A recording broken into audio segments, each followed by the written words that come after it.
Iran murders 3 American service members, and Karine Jean-Pierre acts like she broke a fingernail. Plus, Joe Biden sounds like a manure salesman with a mouthful of samples. We'll give you all the ugly Gaffes clips. And Anne Hathaway encourages the gays to take over the world. I mean, we just saw the Oscar nominations. Didn't they do that already? All that and more coming up right now. Over the weekend, 3 members of the American military were murdered, plus over 30 were injured in yet another terrorist attack funded by the Iranians over in the Middle East. And this has been going on since the middle of October. You ask any veteran or anyone in the military currently serving, I know I have over the last couple of months, and they've all said the same thing. This was bound to happen. It was only a matter of time. We knew this was going to happen because they keep attacking us, and we've done virtually nothing in response. Karine Jean-Pierre, the press secretary for the White House, appeared on MSNBC this morning. And when asked to address this, this is how she chose to deliver condolences on behalf of the White House. What you're about to see is so far the official statement from the Biden administration with regard to the deaths of these 3 service members. What I will say, obviously our deepest condolences go out, and our heartfelt condolences go out to the families who lost three folks who are military folks, who are brave, who are always fighting, who are fighting on behalf of this administration, of the American people. Obviously, more importantly, we lost those souls. Okay. We're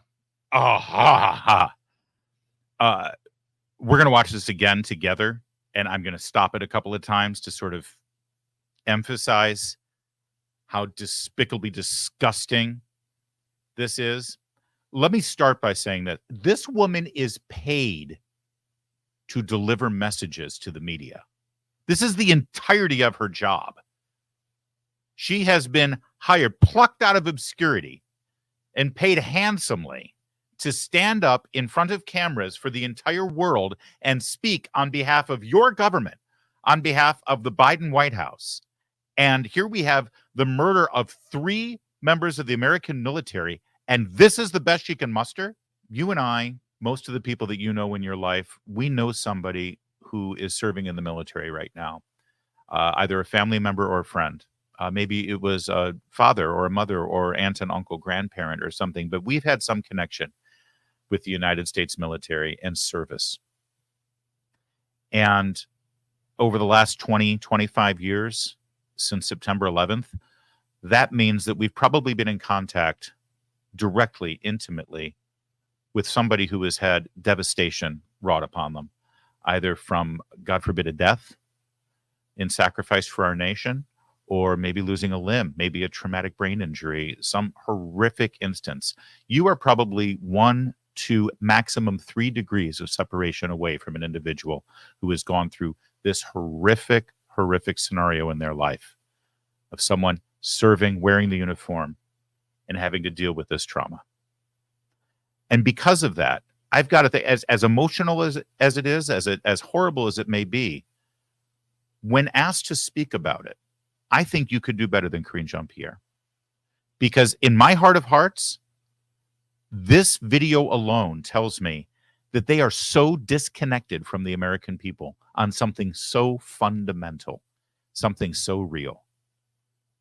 The only thing Joe Biden can ever muster when he's trying to be compassionate and have empathy for other members of the military who have lost a loved one or Gold Star families is to talk about his own son, Beau, and lie and pretend as though his son died in Iraq, which he did not. This is the perfect example how the people who are running the White House are so completely removed from your everyday life. They know nothing about you, and they have nothing in common with you. And the utter disdain that emanates from this statement, because she can't muster any level of coherent sentiment on behalf of the families, on behalf of the White House, on behalf of the nation, at the one moment where that's all she's called to do. And that's just my summary. Now let's break down the pieces. Will say our deepest, obviously our deepest condolences go out, and our heartfelt condolences go out to the families who lost three brave. All right. So our deepest condolences. And then she had to go back and start again and say our heartfelt condolences, which tells me that she sort of vetted this language, asked a couple of people for advice. They decided to come up with some wording that they all agreed on, and she tried to memorize it. And then as she was halfway through that first sentence, she, I forgot heartfelt. Let me go back and start again. And I'll say heartfelt condolences, right? And then she gets to the three individuals, three service members, three members of the military. If she knows, we still don't know what branch that they served in. I don't know if they're allowed to say yet. If they did, they could have said three soldiers, three sailors, three Marines, three airmen, what have you. But it shouldn't be that hard. And yet listen to how she struggles to put the words together here. And it's not because of grief. It's because she doesn't know how. Who lost three folks who are military folks who are. Seriously, I know it's pathetic, and I know that I'm sure in some other areas of the media she'll be teased and laughed at. I'm outraged by this. Imagine if these were your brothers who were killed, or your sons who were killed, or your dad or your husband who was killed. And this is what you get from the White House. But then the most atrocious, the most outrageous thing, as she just ventured in, and I'll go back a little bit, these three individuals. What were they there for? Folks who are military folks who are brave, who are always fighting, who are fighting on behalf of this administration, of the fighting on behalf of this administration. I mean, it makes me want to take a flamethrower to her office, rhetorically speaking. The fact that those words could even be formed in her mind and then articulated. Who would ever, you remember how, Trump is a dictator. Of course, that was after Bush was the dictator. During the war on terror, Bush was the dictator. Bush Cheney, Hitler, Bush Cheney fascist. Literally Hitler, we were told about them too. And they would never, ever articulate the idea that the members of our military are serving and putting their lives on the line on behalf of the president or the presidency or the administration. The fact that her brain could even allow her to articulate that idea is so completely outside the realm of what our country has ever stood for. Are you as angry about this as I am? This is not a gaffe. This is frankly a picture window into how these people think. And once again, I want to reiterate how disconnected they are from the lives that we live in this country, where this is something that we have had to deal with. And we have somehow figured out a way to find the words to be respectful at a time like this. The American people, obviously, more importantly, we lost those souls. All right, that's enough. Although I do like the fact God, let me just get that picture up there one more time. God was angry during this. Look at it. She begins her statement, and look how sunny and beautiful the lawn of the White House looks right behind her. And 25 seconds later, God was so pissed off that he smote a cloud in front of the sun and cast a dark shadow over the White House because this was so awful. 3 American service members lost their lives in an attack at the hands of a terrorist organization funded by the Iranians. Now, when Joe Biden came into the White House within 2 weeks of being sworn in, he made 2 executive decisions that were incredibly impactful that led us to this weekend. The first was to lift whatever sanctions he could lift against the regime in Iran. Now, some of them he couldn't lift, but what he did was he took the teeth out of them so that they wouldn't really be enforced. And he basically gave the green light for other countries to go ahead and do business with Iran. Under President Trump and led by Ambassador Rick Grinnell in Germany, there was a full court pressure put on all nations in Europe to stop doing business from Iran, stop buying oil from Iran, stop buying gas from Iran, stop doing anything with Iran because you're funding terror. And the money that they will make off of you will end up killing your citizens, American citizens, and Israelis. How do we know that? Because whenever they get a chance, they tell us that that's what they want to do. And so the Trump administration put a halt to it, reversed the Iran nuclear deal, and stopped the flow of money to that regime. Joe Biden, within 2 weeks of entering the White House, reversed that policy and openly discussed trying to get back to the negotiating table with Iran about their nuclear capabilities. Billions and billions and billions of dollars later, we're where we are right now. There's another thing that the Biden administration did in their first 2 weeks, and that was start funding the government in Gaza. That would be Hamas, a terror organization, also funded by Iran. You see, during the Trump administration, they stopped the funding of Gaza. They put a freeze on it because they believed that that money was going to build tunnels and rockets and set up terrorist attacks against Israel. Biden lifts those sanctions, the money starts flowing to Hamas, and, well, 3 years later, here we are. Now, along the way, as terror groups funded by Iran have been wreaking havoc on the Middle East, Joe Biden, Kamala Harris, and Anthony Blinken have been asked at various times, do you have a message for Iran? And let me show you, thanks to our friends over at the RNC, they put together a little montage so you can see exactly what the answer was. What's your message to Iran right now about terror activity? What is your message to Hezbollah and its backer, Iran? Don't. What's the message to Iran? Don't. It was very important to send a very clear message to anyone who might seek to take advantage of the conflict in Gaza to threaten our personnel here or anywhere else in the region. Don't do it. They did it, and they've been doing it. Upwards to 30 to 40 attacks on American interests, American personnel, American bases, American consulates, American ships since the middle of October. They continued to do it, and we had virtually no response. And that led to this latest attack over the weekend. 3 American service members dead, over 30 American service members injured, some of them in a devastating way. Just 10 days ago, Joe Biden was asked by a pool reporter specifically this same question about Iran and about these ongoing attacks on American personnel. This was about 10 days ago. This is when he was doing that photo op where he wanted a smoothie and he was complaining that it cost so much. And someone had to remind him, well, it didn't cost this much 3 years ago. And this was his response when he was asked about Iran. I've already delivered the message to Iran. They know not to do anything. Say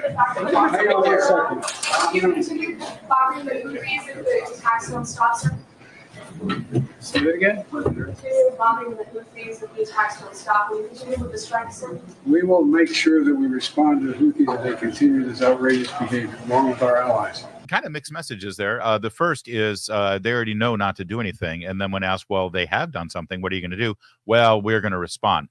Did you notice the manner in which he delivered that message? Really strong, really forthright, really sends a shiver of fear down the spine of any Islamic radical terrorist in the Middle East that might want to do harm to American interests, right? Boy, real strength. This White House is all about strength. But again, I want to point out that was just 10 days ago. And since then, Iran has done various attacks, including the one this weekend. This is a weak president. And when there's weakness on the international stage, well, somebody's going to fill that void. And it's being filled right now by the incredibly strong terrorists. They're not strong in terms of their character. They're not strong in terms of their principles or their morals, but they're strong in terms of the weapons they have at their disposal and the fact that they use them without any regard. Because who's going to do anything? Certainly not the United States of America. Joe Biden yesterday was at a campaign stop in South Carolina because, he's running for president. And at the end of the campaign, after everything else was said, after all the politics was done, after all the race baiting was done, after all of the unfounded attacks on you conservative voters because you dare to vote for a man that Joe Biden thinks is a meanie, he then finally addressed the death of these American service members. One last thing.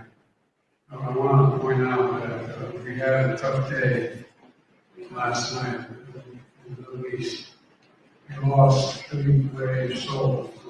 and attacked one of our bases. Yeah. And I've asked you to hold the silence with all three of those fallen soldiers. Jeez.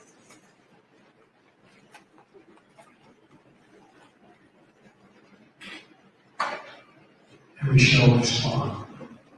God bless you all. Thank you for allowing me to be here. And I wish we had to go. I'm not sure why he's making jokes at the end of that, and I'm not going to stand in the way of the commander-in-chief asking for a moment of silence, although I would have preferred him to ask for prayers as well. But generally speaking, that sort of thing is said and done before the politicking takes place, not after. But can we watch this one more time? And I just want to once again emphasize the words that I've used here: strength and weakness. If you had to choose which word to describe the statement that the President of the United States made with regard to the death of 3 members of the military who serve at his command, who died because of his policies, you think this is a strong message, or do you think it's kind of weak? One last thing. I want to point out that we had a tough day last night in the Middle East. We lost 3 brave souls in an attack on one of our bases. Yeah. We had a tough day last night. And now let me slur my speech and mutter my way through this, because I got to say it, it's obligatory. And then we'll move on and we'll have some chicken. God, we deserve better. This country deserves better. Honestly, at this point, the world deserves better. You know how whenever Republicans criticize Representative Ilhan Omar for being, kind of soft on terrorists, making excuses for terrorists, you remember that whole, on September 11th, some people did something thing, and it's like, wow, wait, that's no American politician would ever use language like that. Whose side is she on? And suddenly you're called racist and xenophobic and Islamophobic. And how dare you question her loyalties? How dare you? How dare you? Well, get ready, because we're all questioning her loyalties again. But this time, it's hard not to, given the words that she used in a speech she recently gave to a group of fellow Somali Americans. Now, I got to warn you, this is in her native language, so there's a lot of captions. And we're going to just sort of plow through a little bit of this so you can get the feel and the tone and the tenor. And then we'll tell you what she said based on the translations that we've received. By the way, nobody's denied this translation. It's been out for over a day now. You can see there for the first caption here, "We as Somalians." Ma'am, you're an American. You are a naturalized American citizen. You are not a Somalian. You can call yourself a Somali American if you'd like, but it's a little disconcerting when you call yourself just a flat out Somalian. Okay? Just a tip. But that's just the tip of the iceberg, actually. Let's watch. Annaga haddii aan nahay dad Soomaali ah, waxaan nahay dad isjecel. Waa laga yaabaa meelaha qaarkood inaan isku xagxaganno. laakiin haddii runtii ay imaato waxaan nahay dad isku tashto, dad walaalo ah, dad dhiig lah, dad isku og inay Soomaali yihiin, inay Muslim yihiin, oo iyagana isku hiiliya, dadka walaalahoodna u hiiliya. marka daraad markii ayaan dhexdaas markii aan maqalnay in qaar Soomaali ah ama Soomaali sheegato in Ethiopia ay la galeen ما بقى كان في صومالي وحي لغو دهو agreement هشيس محمود نور هذا أنيق صومالي قبضي سو عيب معها dad badan ay soo wacay oo waxay leeyihiin ilhaan dawladda Mareykanka inaan la hadashid waaye dawladda Mareykanka maxay ka qabanaysaa jawaabteedu waxay ahayd dawladda Mareykanka waxay ka qabanaysaa wixii annaga aan dhahno dawladda Mareykanka qabo waa kalsoonidaas inaan isku qabno annaga Soomaali haddii aan nahay wadankan annaga ku nool wadankan wadankii aan annaga tax ka dhiibno waaye Now, just for some quick backstory, apparently there's a portion of Somalia that has sort of become a separatist entity. They call themselves Somaliland. And as you could tell from a portion of that speech, they've made a recent agreement with Ethiopia. This is, stuff going on over in the Horn of Africa and in a part of the continent of Africa that is fraught with territorial disputes and such. Much of it is religious based as well. Honestly, something that we have an interest in, But what's more important here is what this woman, this individual member of Congress, 1 out of 435 people, is saying to her fellow Somalian Americans here about what our foreign policy will be and who will direct it. Also, really, really important distinction here where she said we are Somalians first and Muslims second. Didn't even say who came in third, but since she didn't mention America yet, I guess let's be generous and charitable and think, well, I guess we got third place. We got the bronze. But this is how she goes about her everyday work as a member of Congress. Somalia first, Islam second, and then we'll think about the U.S. Now, let's take a look at some of the screen captions here from what she had to say. My answer to Somalians was that the U.S. government will only do what Somalians in the U.S. tell them to do. Is that how we run our foreign policy here in this country? I mean, maybe that the Biden administration, that's what they do, which, well, I'll get to that in a minute because I want you to finish seeing what she had to say, and then let's figure out exactly how she came up with these ideas. The next one is, we Somalians must have the confidence in ourselves that we call the shots in the U.S.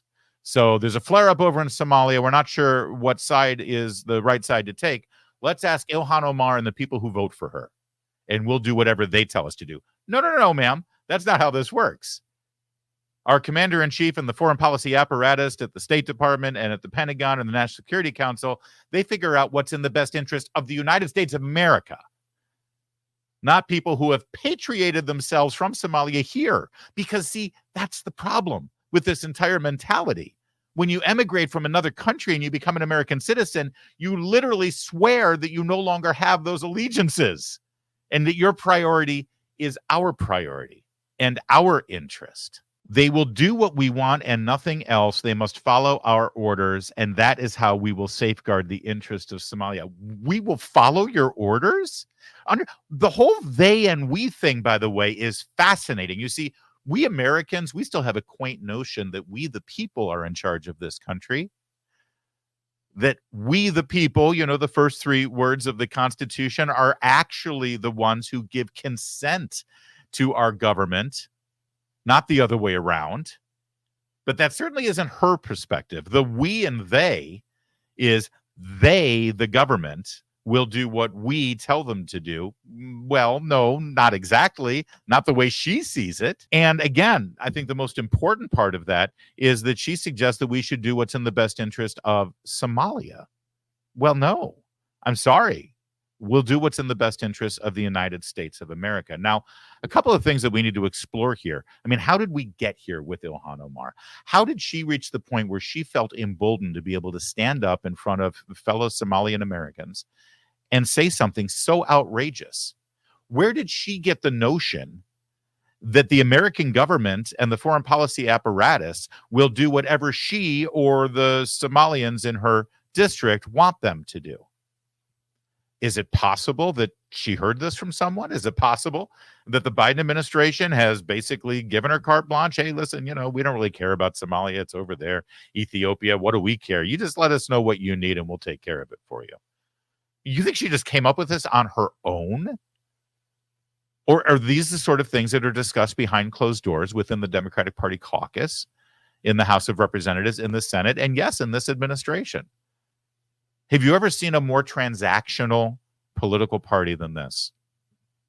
And by the way, if this is Ilhan Omar's understanding of how the administration, the Biden administration, will react to dust-ups over in the region of Somalia, what do you think Rashida Tlaib thinks the administration will do with regard to Israel and the Palestinian territories? I mean, it really does shed quite a bit of light on how the Biden administration has been reacting to Gaza and Hamas, right? I mean, think about it for a minute. The protests in the streets, the people of Dearborn, Michigan, rising up and screaming from the river to the sea, they are not on Israel's side. And Joe Biden needs to win Michigan if he wants to be reelected. In fact, whoever the Democrat nominee is, because it might not be Joe Biden, they need to win Michigan. So when Ilhan Omar says, listen, whatever goes on over in Somalia, the U.S. government is going to do what we and my voters tell them to do. Why? Because they want our votes. And that's exactly what we're seeing playing out in Michigan right now, that has one of the largest Palestinian American communities. One other thing, if I could, recently, over the last several years, Ilhan Omar has had a lot of things to say about the influence of political movements here in this country on behalf of Israel, right? Remember when she said, AIPAC, show me the Benjamins. It's all about the Benjamins, right? They've got a lot of money. They buy off politicians. The reason why Washington, D.C. supports Israel so much is because of money, right? And she's also accused Israeli Americans and Jewish voters here in America and Jewish politicians of having dual loyalties, right? Oh, they care more about Israel than they care about America. That's something that's constantly said about high-profile Jewish Americans and Jewish politicians. This really does shed quite a bit of light on her thought process, on her psychology, doesn't it? Everything that she's accusing Israeli Americans or Jewish Americans of is exactly what she's articulated right here. I mean, the fact that she approaches international politics from the perspective of, I'm Somali first, and you're going to do what I want with regard to Somalia, is exactly what she thinks Israel and Jewish Americans do. So if she does it herself, I guess it makes sense that she assumes that that's what Jewish Americans do on behalf of Israel. It's, again, outrageous, should tick you off, but it's also an incredible insight into who these people are and how they operate. But when you've got a United States Congresswoman standing up and declaring that she is Somali first, Muslim second, and doesn't even rank where she is as an American, when she is saying to Somali Americans that the U.S. government will do whatever they tell them they should do with regard to something that is in Somalia's interest rather than in America's interest, you've got grounds for removal from the House of Representatives. I mean, George Santos should be picking up the phone right now and asking for some kind of action. Actress Anne Hathaway spoke in front of the Human Rights Campaign, a major activist organization and lobbying group here in Washington on behalf of the LGBTQ on and on community. And she had some pretty incredible things to say about the organization and the movement. What I love most about this community is the way you own the alphabet. LGBTQAI. No letter left behind. Now, I guess that's funny and cute, and I'm sure the audience really enjoyed it, but it's not true. She's not being genuine here. What she really loves about that community is that they do her hair and makeup and wardrobe so well on a regular basis. And when you're a Hollywood actress, you got to be on the right side of this community. Otherwise, you're not going to look so good in front of the camera. They have ways. No, for real. What I love about this community is the freedom. The freedom that comes with being yourself, all of yourself. I love the energy, the activism, the generosity, the light, the shade.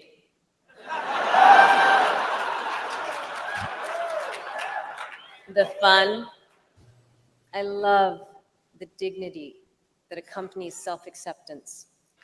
Yeah, I don't know if you've seen one of those gay pride parades in a major American city where people are dressed up in leather thongs and dog masks with whips and gyrating their half-naked bodies in front of little children. There's nothing that says dignity more than that sort of free expression. Now, she moves on in this speech, though, and says something that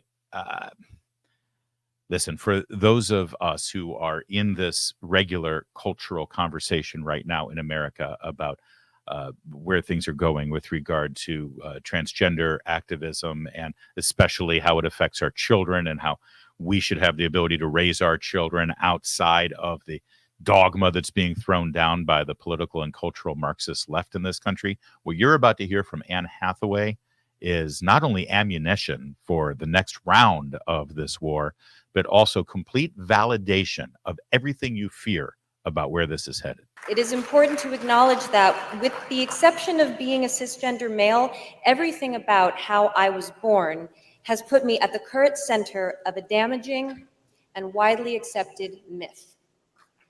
That myth is that gayness orbits around straightness, transgender orbits around cisgender, and that all races orbit around whiteness.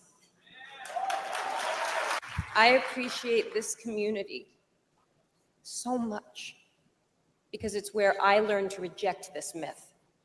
I appreciate this community because together, we are not just going to question this myth, we are going to destroy it. The walls built in fear will crumble, they will disintegrate. The old world will shatter, and the pieces that no longer serve will melt. A new world will emerge, forged from this community, from your seismic imperative message that love is love. Here you go. Love is love. That's the message we've been hearing for years now. It all started with most recently it started with the push for redefining marriage to be same-sex marriage, as well as the traditional understanding of marriage that we've had for, thousands of years. And we were told at the time, of course, that the reason why we had to redefine marriage in this country was so that partners could get Social Security benefits and visit their loved ones in the hospital, and pass on property and wealth in their wills. Never mind the fact that all of that was a lie, except for the Social Security part. But of course, we could have made a change to Social Security laws without redefining marriage. But if you were in a same-sex relationship and you had a living will and said that this person has the right to make decisions, then yes, including hospital visits, all of those decisions could be made. Of course, that goes, by the way, the same with people who were in a heterosexual relationship without the benefit of being married. They would have had to do the exact same thing. Otherwise, their partner wouldn't have been able to make life and death decisions in a hospital. These are laws that have been around forever. You didn't have to redefine marriage to be able to achieve those things. But we were told they just want to have the ceremony and they just want to bake a cake. And of course, they could have had the ceremony and baked the cake if they wanted to. They didn't need to redefine marriage for that either. And we've gone a long way now from that argument to where we are now. Anne Hathaway is a Hollywood actress, and she was literally reading lines there.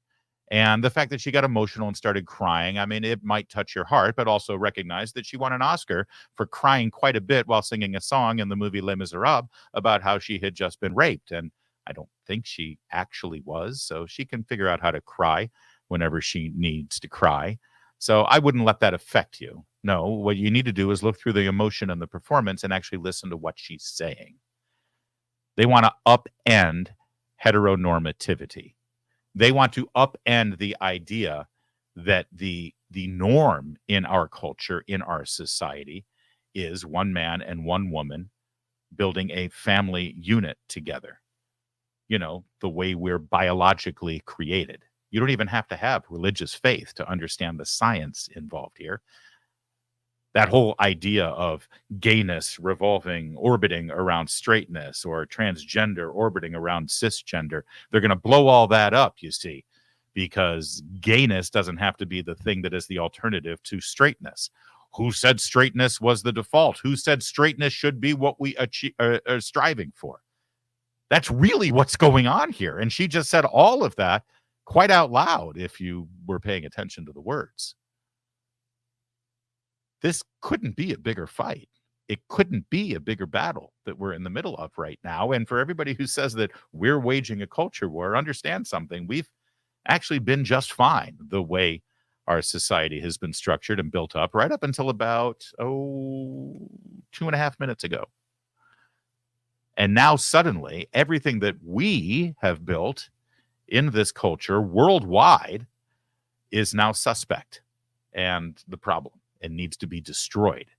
And the Human Rights Campaign, the organization that led the fight for same-sex marriage, where a lot of us thought, well, once they got what they needed, I guess they'd disband. They'll break down their organization. I mean, what's the point? The whole point of the Human Rights Campaign was to achieve same-sex marriage, and they've achieved it.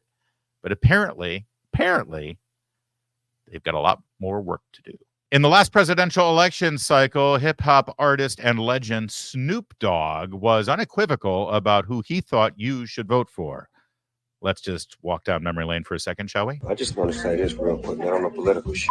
Ain't no fucking way in the world y'all can vote for Donald Trump when he come back up again. If y'all do vote for him, y'all some stupid motherfuckers. I'm saying that to y'all. And this punk motherfucker don't care. Don't vote for that nigga, please don't.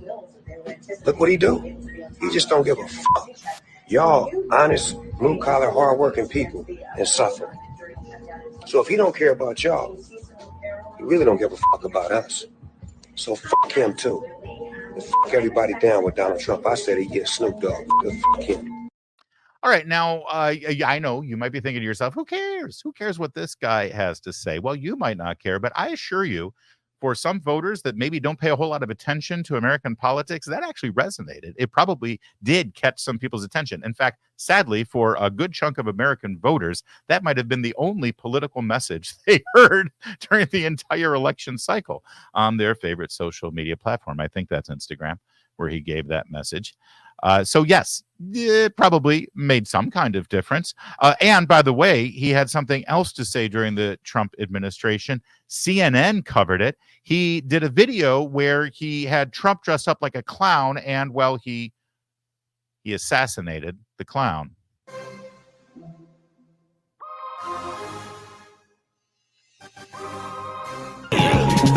Now, it ain't no fun when the rabbit got the gun.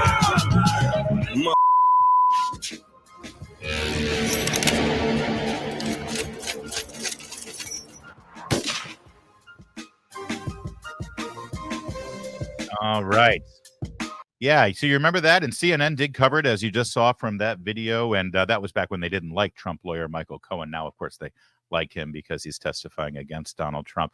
So what's the big deal? Why are we going back and taking a look at what Snoop Dogg said back during the Trump presidency? Why is this important? Well, I'll tell you why. There's a news story about Snoop Dogg and his opinion of Donald Trump. And strangely, CNN did not do a really creative and lively info video about this story. In fact, they haven't covered it at all. I wonder why.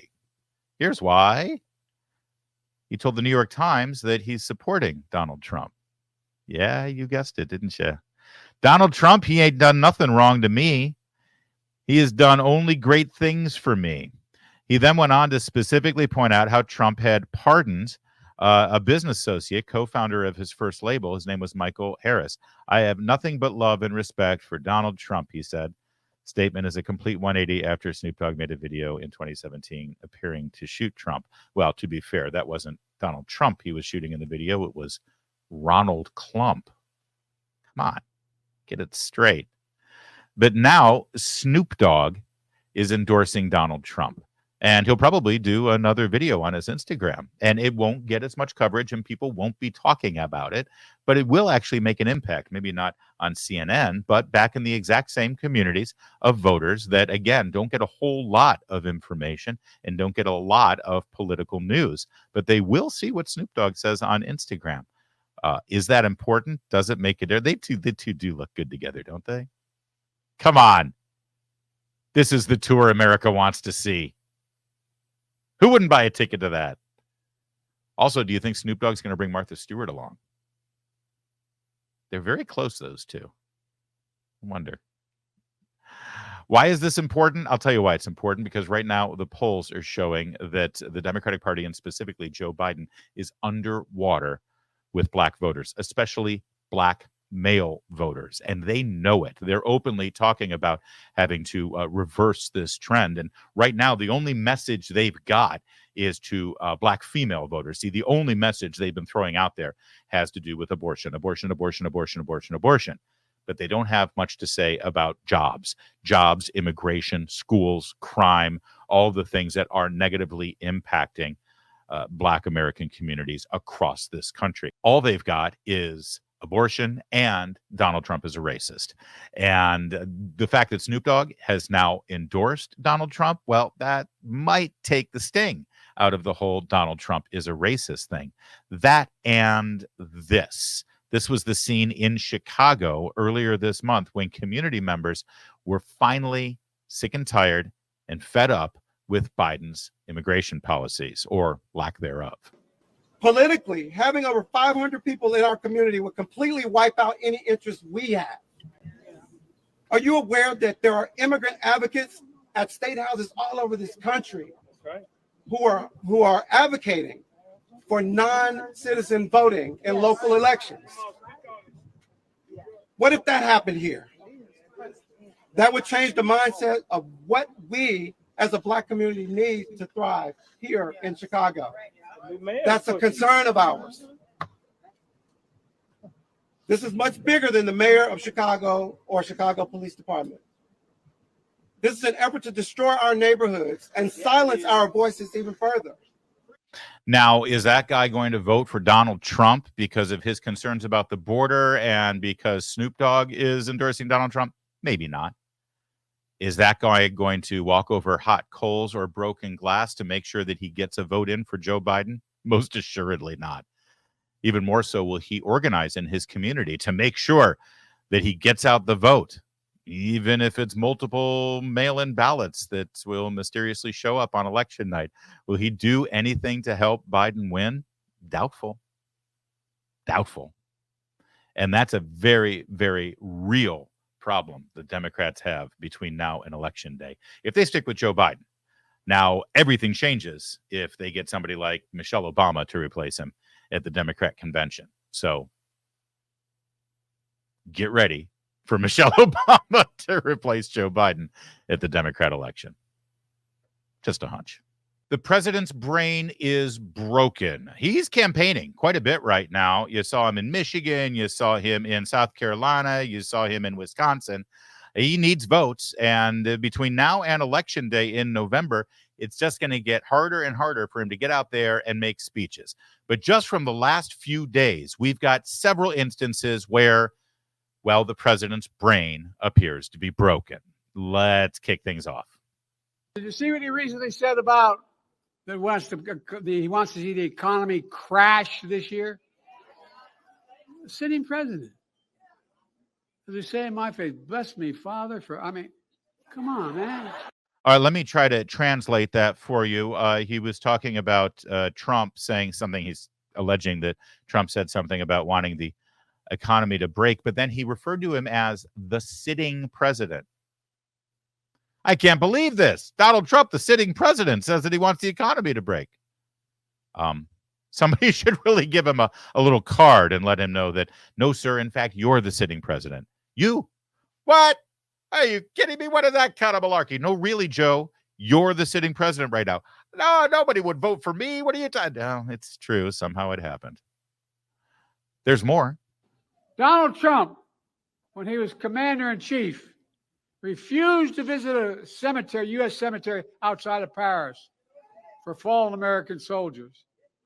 That story is, of course, completely debunked. There's only one or two anonymous sources for that Atlantic article. And meanwhile, multiple people who were there on the president's plane coming back from France have said this never happened. And they've gone on the record with their names. But of course, that won't stop Joe Biden from quoting a lie, because the media is not going to call him out on it. And then he just loses it. And he referred to those heroes, and I quote, as suckers and losers. He actually said that. He said that. How dare he say that?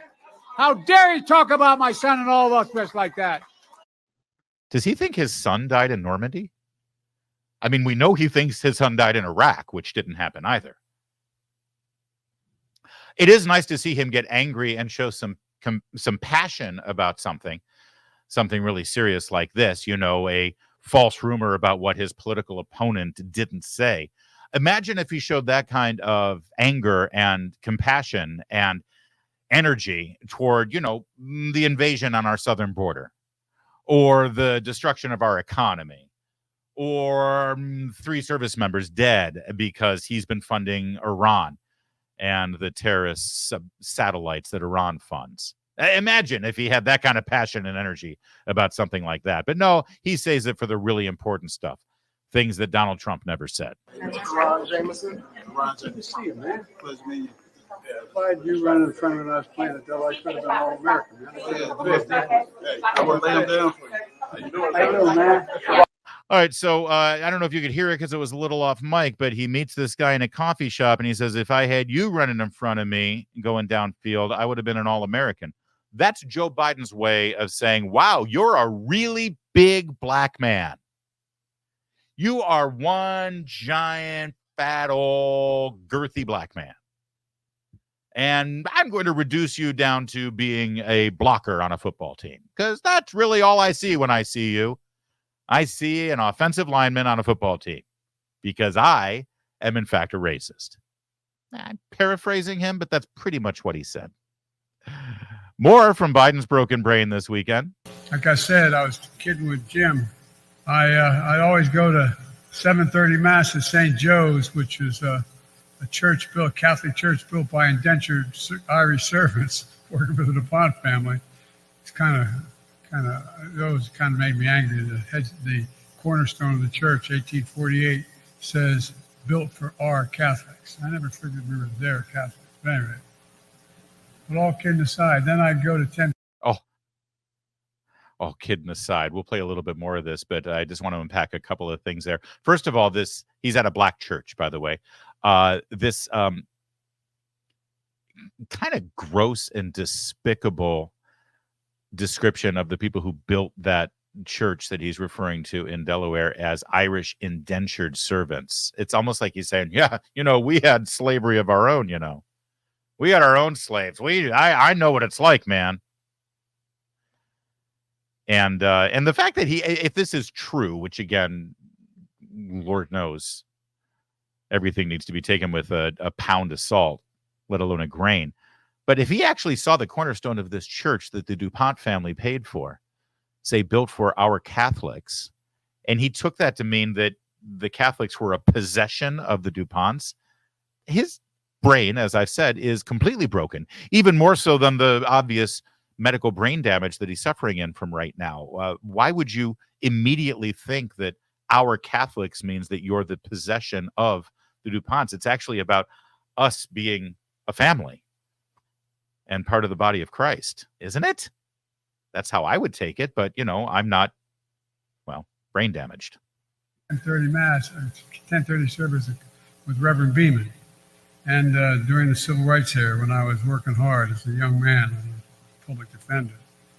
And, you said it, Rev. My mother would say, you got to be who you say you are. You got to do what you say you're going to do. You just get up. Just get up. That's some deep thoughts there, isn't it, man? It's like his speechwriters basically went through a thought of a day calendar and cobbled a few of the things together. This is Joe Biden repeating again the lie that he used to attend mass every day and then go to the AME church, a black church, because he was a civil rights leader, which he wasn't. And he's on tape other times saying that he didn't do anything during the civil rights struggles of the 60s. It's gross and despicable. And, well, that's your president. And frankly, we're just scratching the surface of Biden's broken brain. Thanks for bringing me home. Well, y'all think I'm kidding. The longest time when I was a young public defender and a United States Senator, I went to, an AME church. I apologize. But Reverend Beeman, you brought it all back, Rev. There you go. Yeah, you brought it all back. I went to an AME church, but, you guys are the same, you Baptists or whatever you are, because, you're all black, right? How does he get away with this? I'm going to say half of the things I'm showing you, if Donald Trump had come close, or any Republican had come close to saying some of the crap that this guy says, it would be wall-to-wall coverage. I mean, talk about the embarrassing low expectations that this guy brings to the table. Back to South Carolina with all of these appearances, by the way, are just in the last few days. Asylum officers and over 100 cutting-edge inspection machines to help detect and stop fentanyl coming on our southwest border. Wow, that was pretty clear. That was pretty articulate. Can I just tell you something? This is all written down for him. I don't know if you've seen Joe Biden give an appearance in person recently, but the teleprompters are like the size of the Jumbotron at Cowboy Stadium, AT&T Stadium down in Dallas. You know, that, like the really big one? And he's still having trouble reading. And over 100 cutting-edge inspection machines to help detect and stop fentanyl coming out our southwest border. Yeah, he's fine for 4 more years, everyone. He's good. It's fine. Absolutely fine. We are so screwed. This may be my favorite one from the weekend, though. This was an appearance that he did, I believe, also in Milwaukee. And he was walking through a hard hat section at one point, and he put on somebody's hard hat to pose for a picture. And anyone who has worn a hard hat is like, listen, I'm not a construction worker, but I've been to construction zones at various times in the last 10 years of my life, and I've had to wear a hard hat. Maybe you have too, right? And you know that strap right there, that black strap across his forehead, that's in the back. That's in the back of the hard hat. He's wearing his hard hat backwards. And people saw this and they pointed it out on social media and they said, look at this imbecile. He's wearing his hard hat backwards in this picture. And this is proof positive here, because this is another guy. This is that same guy in the picture. He took his jacket off. That's the blue shirt underneath. But that's his hat, right? And you can see the stickers right here on the back of it. There's the black strap on the back of his head where it's supposed to be. And this is the little array of stickers, like red and blue right there, and then some other sticker up top there. And there's the exact same array of stickers, right? It's obvious that he's wearing the hard hat backwards, right? Same hat. Absolutely same hat. Well, this got fact-checked by the people at Snopes. President Joe Biden wore a hard hat backwards during a photo op with union construction workers in Superior, Wisconsin. Fact check, false. God, this is so beautiful. Snopes had to jump on this one. Boy, they were Johnny on the spot. People are saying that Joe Biden wore a hard hat backwards. That can't be true. Quick. Stop the presses. We need to do a fact check. We're Snopes. So they rated this as false. Now, once again, let me just show you the evidence that we're dealing with here. There he is wearing the hat. Objective by any measure, that is the back strap of the hard hat. And clearly, this is the construction worker who is wearing it properly. He's wearing the hat backwards. But Snopes had to go in there, a fact-checking organization, I'll have you know, an organization that is referenced ad nauseum by the left on the internet. Yeah, I don't know if you've ever engaged with somebody on Facebook in the comment section or on Twitter or where have you, and they start to make assertions, and you say that, no, that's wrong. I just checked it on Snopes, man. Snopes says that's wrong. That's false. So they use Snopes as their reference point, and Snopes says that it's false. Now, there was immediate pushback on this, and long story short, Snopes amended their fact check, and now they say that it's true. Editor's note, we received a ton of comments in a very short time challenging our assumption that wearing a hard hat backwards means wearing it with the brim facing to the rear and forwards means wearing a brim to the front. On the basis of that assumption, we originally rated the claim that Biden was wearing a hat backwards as false. On the basis of that assumption, that's where we are now with fact checks. Hey guys, we gotta get a fact check out on this. Is this true or false? Well, I assume it's false. Go with it. But now, since people on the internet have told us otherwise, we've decided to rate it true. And they're still respected, by the way, by the left and by the media. But this is the world we're living in when it comes to fact checks on the left. Welcome to it. All right, let's finish up because we've got more of Biden in Wisconsin. This may be the soundbite of all soundbites. Here he is talking about a local brewery and saying, actually, nobody knows what he was saying. Here, listen. The beer brewed here, it is used to make the brew beer here in this refinery. Oh, Earth Rider, thanks for the Great Lakes. Well, I mean, who can argue with that? It's funny, and it's worth mocking. We should. But can I just remind you that 3 members of the United States military have been murdered by terrorists supported by Iran, paid for by this guy?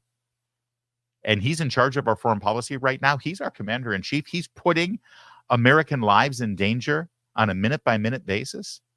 He's refusing to support our ally Israel. He's actually announced now that he's going to slow walk weaponry that Israel needs to kill the terrorists that have murdered their citizens. And yet he wants to fast track the sale of arms to Turkey so that Turkey can get F-16s, but Israel doesn't get to get any kind of armament so that they can kill terrorists. This guy. Beer brewed here, it is used to make the brew beer in this refinery. Oh, Earth Rider, thanks for the Great Lakes. There are actually people out there that don't want to vote for Donald Trump because they're afraid of the chaos that he brings. Have you seen what's happening right now? He then finished his speech after that stirring oratory. He finished his speech, then went and embraced a keg of beer and whispered to it, and then listened to what it had to say back. You think I'm joking? Watch.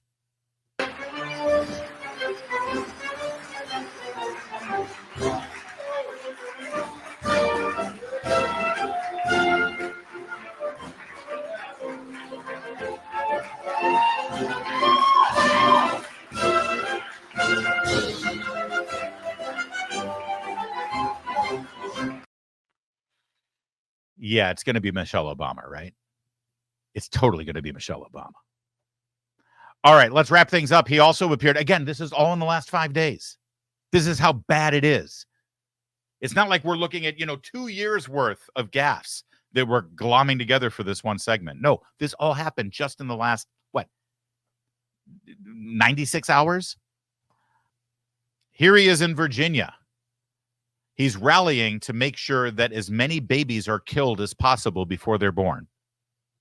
This is all they've got. They used all the euphemisms: protect reproductive rights and reproductive freedoms and women's health and pro-choice. It's like, say what you will about the pro-life campaign, but we're pretty clear on where we stand. We're embracing life and we're against abortion. How about you guys? Oh, no, nobody's really for abortion. We're for reproductive rights. We're for reproductive freedom. It's like, we're for reproductive freedom. Good. We want everyone to be free to reproduce as much as they want. In fact, we think that people should be reproducing more. No, what I mean is we want women to be able to make their own health choices. Oh, so you're pro-abortion? No, nobody's really pro-abortion. All right, fine. So here he is at the rally with laser lights and disco balls. And he really wanted to send a clear message to Trump and the Republicans about reproductive freedom. We'll teach Donald Trump a valuable lesson. Don't mess with the women in America unless you want to get the benefit. Got it? Did you get the message? Good. Take that with you. And that wasn't even the craziest thing he said at the entire event, because earlier he actually denied the results of the last gubernatorial election in Virginia. Hello, Virginia. And the real governor, Terry McAuliffe. That's an awkward reaction. Does he really think that he's the governor? Or is he denying the results of the last election when Youngkin won? Or is he let's just chuckle. Oh, man, it's only January. Just wait till the summer. It's getting good. That's it for today, but we'll be back tomorrow. Thanks for watching. Please like and subscribe and share this. We hope you enjoy. If you want to give us feedback, please leave your feedback about our content, about me, about my glasses. Leave it all in the comments. We read them, and sometimes we even respond. Thanks again. We'll see you next time. My name's Larry O'Connor. Please call me Larry.